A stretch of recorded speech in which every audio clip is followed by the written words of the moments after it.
Je suis très satisfaite de la visite de la station de bout de vidange ici à Tivaouane, puisqu'on avait déjà fait une première visite en début d'année, il me semble. Et bon, donc on voit vraiment l'évolution par rapport aux travaux qui ont été faits.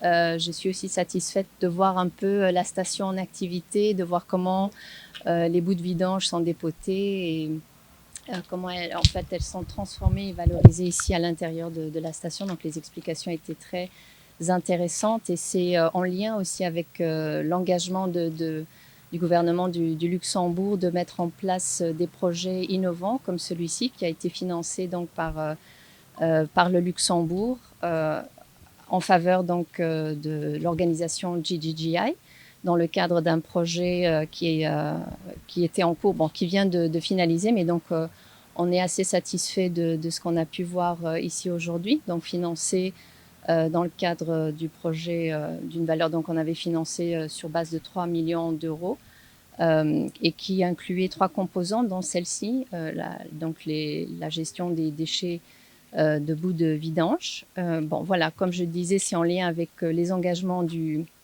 gouvernement du Luxembourg d'être proactif dans les questions donc, de protection de l'environnement.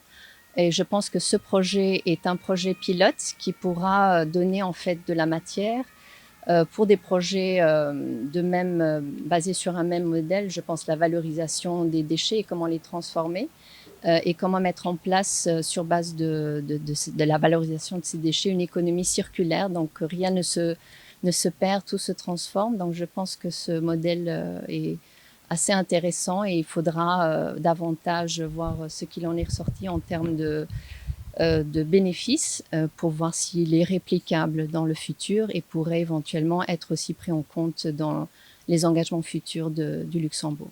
Je me réjouis vraiment de ce jour et de ce projet surtout, parce que comme je le dis toujours, les stations de traitement de bouts de vidange devraient évoluer vers des stations de valorisation des bouts de vidange. Et ce projet vraiment apporte un pas très important, parce que pour la première fois en tout cas au Sénégal et peut-être dans beaucoup de pays africains, on trouve une unité, ou en tout cas un endroit prévu pour la valorisation des bouts de vidange. C'est très important.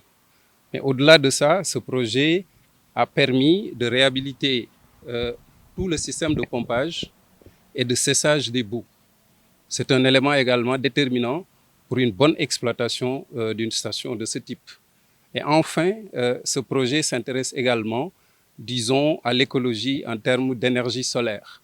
Parce qu'aujourd'hui, 65% de nos besoins sont aujourd'hui satisfaits par un système solaire sans batterie en plus, au fil du soleil, qui ne produit pas de batterie polluante en fin de vie, mais qui nous permet de réduire notre consommation énergétique en termes de coût de 65%.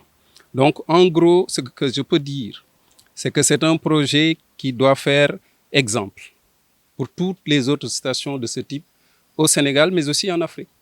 Parce que la problématique est la même dans tous les pays africains.